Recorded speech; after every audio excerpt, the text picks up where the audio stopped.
A day in my life dito sa New Zealand for today's video mga guys ay pupunta pala kami ngayon sa Whanganui kasi nga yung app ko ay i-interviewin ako. Nag-apply kasi ako sa online or seek or trade ba yun guys. Basta guys nag-apply ako through online tapos yun nga guys ininbitahan nila ako na i-interviewin daw nila ako guys. Tapos hiningian pala nila ako ng visa, working visa, tapos passport.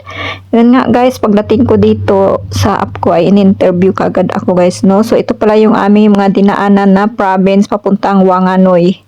So ito nga guys, yung aming binabaybay. Ang dami din pala ditong mga mais na pananim sa ano guys, no, Whanganui. So papunta na nga kami guys. So around 11 AM kasi yung aking interview to 12 noon. So ito na yung tinatahak namin papuntang Whanganui guys, no. Ayan guys. So dumaan pala kami sa Marton at Bowls na parang maliit siya na country at town. Tapos ito na nga guys, papunta na kami doon guys, no. So pagkatapos nga ng interview ko guys ay dumaan din kami dito sa restaurant. So ito pala yung drawing na makikita sa labas ng restaurant guys. May maliit na pusa. Tapos pagkatapos nga ng interview ko guys, no, so nag-lunch muna kami dito sa maliit na restaurant. So hindi pala uso dito yung mga kanin or mga ano guys, no. Yung uso dito ay tinapay lang talaga, bread lang talaga guys. Tapos yan na nga guys, no, may nakita din akong sunflower na nakatanim dyan sa tabi ng kalsada. Tapos sinabihan ko yung aking partner na ibaba niya ako at binidyohan ko na kaagad guys, no. So ito pala yung sunflower, sa gilid lang talaga yan ng daan dito sa highway na aming dinaanan. Tapos dumaan pala kami dyan sa park kasi nga guys ano muna kami dito, namasyal muna kami dito sa park ng building. So ayan nga yung mga pato nila guys, no. Ang dami nilang pato dito ngayon guys. Yan pala yung mga wild duck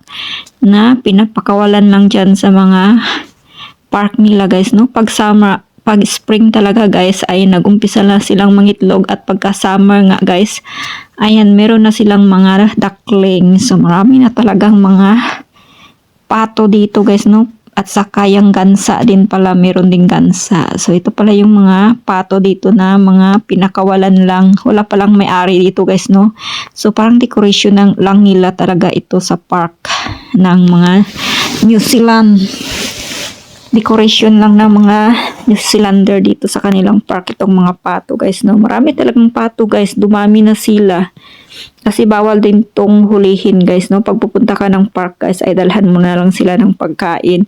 Sumamo din sila guys, hindi sila mailap kasi sanay na sila sa mga tao. Every time na may mga tao dito na pupunta sa park kasi dinadalhan kasi sila ng mga pagkain kaya medyo maamo na sila guys, no. Ayan pala yung mga bagong pato guys, no, yung duckling.